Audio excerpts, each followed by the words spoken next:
Hello there and welcome to Loco for Leeds, my channel where we talk all things Leeds United, and today I'm going to look back at all of our managers in the last 10 years, so starting in January 2010 and going on of course to the present day. It'll be a two-part video, so today is part one, and so yeah, let's get into it. So going into January 2010, the manager was Simon Grayson, of course.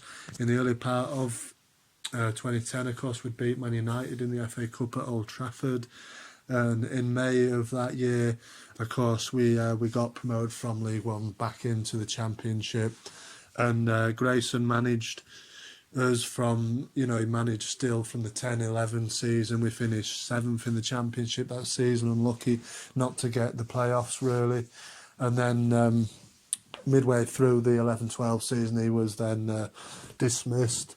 In February of 2012, we were kind of mid-table. It was not looking really very good, unfortunately, for Grayson, and obviously they decided somebody else would do a better job. He'd run his race there, so he was sacked. He went on to manage at Huddersfield and then Preston, and then Sunderland, where we all saw on the Netflix series.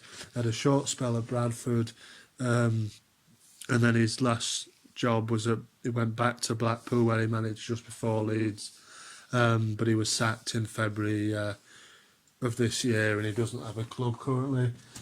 He was replaced by Neil Warnock in February 2012, a few weeks later, Warnock came with a really good reputation of getting teams promoted from the Championship into the Premier League. But it never really worked. I think he split a lot of the fan base in terms of, was it a good decision or not. It turned out to be not a very good decision. He was sacked in April 2013, so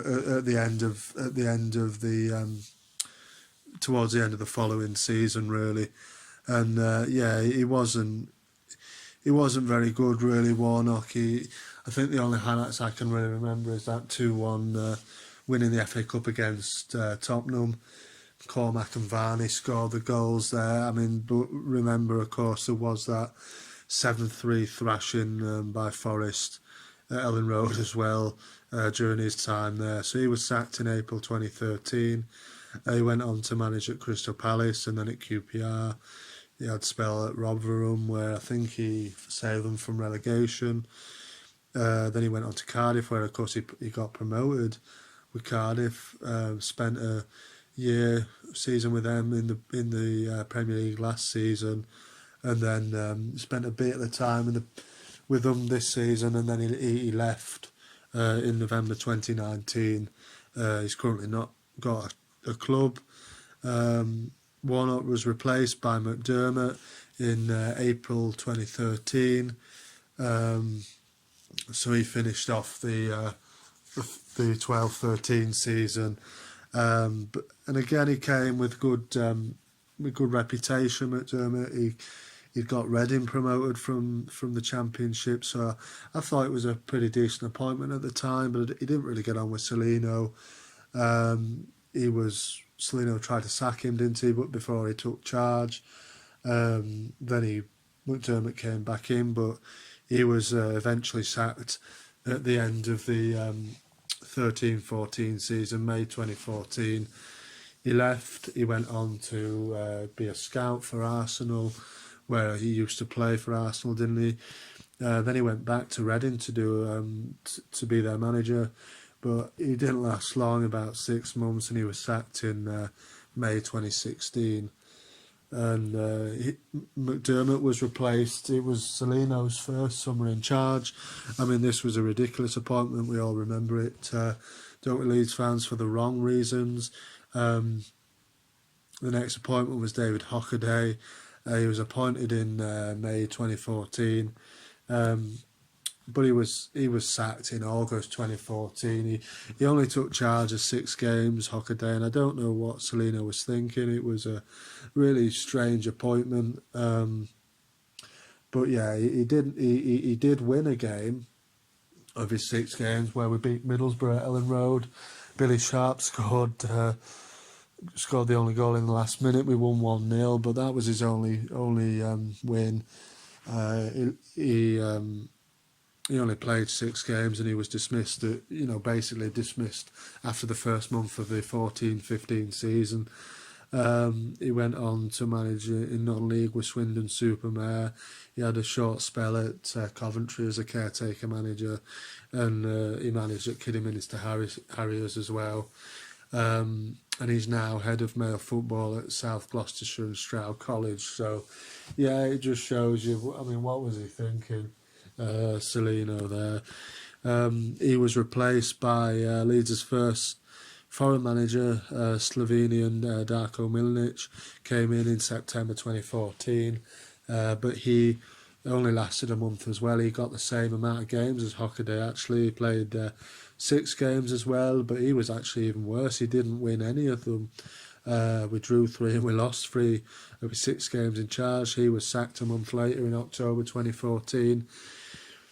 Spent a couple of years without a club, and then he currently manages Maribor in the Slovenian top division, where they occasionally make the odd appearance in the Champions League, but they get a thrashing in the Champions League. I think Liverpool thrashed them recently there in that competition, but he's still the manager there, and I think they do win the league there, I think. So Milanic had the potential, but it just didn't work out for him, did it?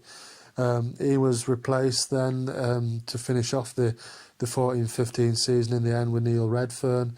And Redfern had a few stints in the caretaker manager seat, in between them appointing permanent managers. But he was finally given the chance as a permanent manager in October 2014.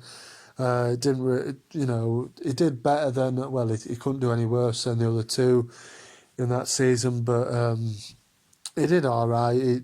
We finished kind of mid-table, which was okay, really, considering we were looking very it was looking very sketchy,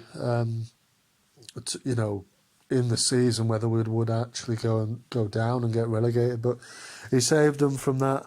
But he was sacked in 2015. Redfern went on to manage at Rotherham, then at Doncaster ladies team. Then he had a spell with Liverpool ladies team, and then he went on to assistant manage the under 23 teams at Newcastle, and then that's a position he left in November 2019. So that leaves us there for part 1 of this video. Join me next time where I'll wrap up this list of managers in part 2. Marching on together. I'll see you on the next one.